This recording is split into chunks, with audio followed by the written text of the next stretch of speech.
ਹਾਂਜੀ, ਤੁਹਾਨੂੰ ਆਲੂਆਂ ਦੇ ਨਾਲ ਇੱਕ ਹੋਰ ਕਾਮਯਾਬ ਅੱਜ ਫਸਲ ਵਿਖਾਈਏ। ਬਈ ਅੱਗੇ ਜਨਾਬ ਤੁਹਾਨੂੰ ਵਿਖਾਇਆ ਆਲੂਆਂ ਦੇ ਨਾਲ ਲੋਕਾਂ ਨੇ ਪੱਠੇ ਲਗਾਏ ਹੋਏ। ਅੱਜ ਤੁਹਾਨੂੰ ਵਿਖਾਈਏ ਜਨਾਬ ਨਾਲ ਜਿਹੜੀ ਖਾਲੀ ਜ਼ਮੀਨ ਹੈ ਉੱਥੇ ਲੋਕਾਂ ਨੇ ਸਬਜ਼ੀਆਂ ਵੀ ਲਗਾਈਆਂ ਹੋਈਆਂ ਨੇ।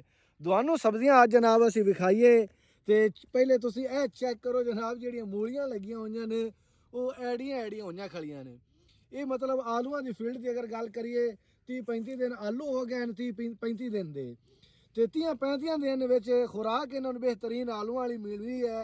ਤੇ ਮੂਲੀਆਂ ਵੀ ਤੁਸੀਂ ਚੈੱਕ ਕਰ ਲਓ ਤੇ ਇਹ ਸਾਈਡ ਖਾਲੀ ਹੈ। ਇਹ ਸਾਈਡ ਤੇ ਜਨਾਬ ਮੂਲੀਆਂ ਟੋਟਲ ਉਹਨਾਂ ਲਾਈਆਂ ਹੋਈਆਂ ਨੇ ਤੇ ਇਹ ਸਾਈਡ ਤੇ ਆਲੂ ਨਹੀਂ ਲੱਗ ਸਕਦੇ ਉਹਨਾਂ ਦੇ, ਨਾ ਇੱਥੇ ਪਲਾਂਟਰ ਚੱਲ ਸਕਦਾ ਤੇ ਨਾ ਹੀ ਇੱਥੇ ਡਿੱਗਰ ਚੱਲ ਸਕਦਾ ਹੈ। ਤੇ ਮੂਲੀਆਂ ਨਾਲ ਉਹਨਾਂ ਛੱਡ ਦਿੱਤੀਆਂ ਤੇ ਮੂਲੀਆਂ ਜਨਾਬ ਬੜੀਆਂ ਜ਼ਬਰਦਸਤ ਹੋ ਗਈਆਂ ਨੇ।